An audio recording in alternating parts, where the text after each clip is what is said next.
Hello बच्चों, let's read this question. Figure shows a network of 8 resistors each equal to 2 ohm connected to 3-volt battery of a negligible internal resistance. The current I in the circuit and हमें एक circuit given है. So question के according ये जितने भी resistances given है इन सब का रेजिस्टेंस 2 ओम है. तो मैं इसको थोड़ा सा लिख देता हूँ यहाँ पे कि इन सब का रेजिस्टेंस 2 ओम है और हमें करंट आई निकालना है इस सर्किट में से कितना निकल रहा है. तो इस क्वेश्चन को करने से पहले मैं इस क्वेश्चन से रिलेटेड फॉर्मूला बता देता हूँ. बेसिकली जब भी ऐसे क्वेश्चन आते हैं ना तो हमें सबसे पहले इस सर्किट को सोल्व करके आर इक्विवेलेंट निकालना पड़ेगा. Find R equivalent of circuit. और जब आर इक्विवेलेंट आ जाएगा तो हम फॉर्मूला एक अच्छी तरीके से जानते हैं कि V is equal to R equivalent. और इसमें I की वैल्यू हम I is equal to V upon R equivalent से सोल्व कर सकते हैं. तो हमें सिंपल आर इक्विवेलेंट ही निकालना है.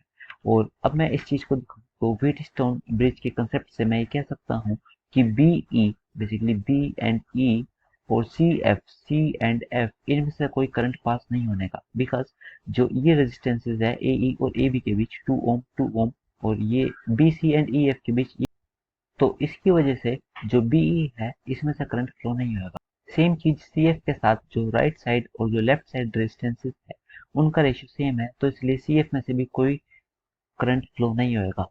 एंड अब जो ये सर्किट है ये हमने सिंपल सोल्व कर लिया और इसको मैं थोड़ा अच्छे से बना देता हूँ कि ये 2 ओम, ये भी 2 ओम एंड ये 2 ओम और जो इसकी यहाँ पे है ये भी 2 ओम, ये भी 2 ओम एंड ये भी 2 ओम.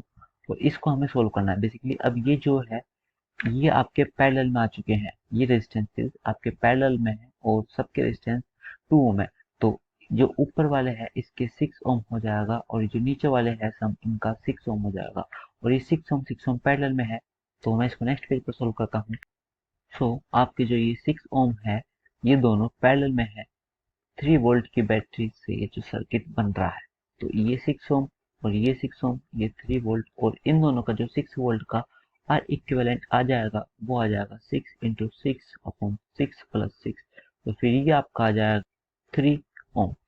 तो आर इक्विवेलेंट जब 3 ओम आ चुका है अब हमें पता है कि करंट इस सर्किट में V अपॉन आर इक्विवेलेंट लिख सकते हैं. और 3 वोल्ट की बैटरी 3 ओम का रेजिस्टेंस, तो यहाँ से ये कैंसिल होके जो करंट की वैल्यू आती है वो आती है 1 एम्पियर.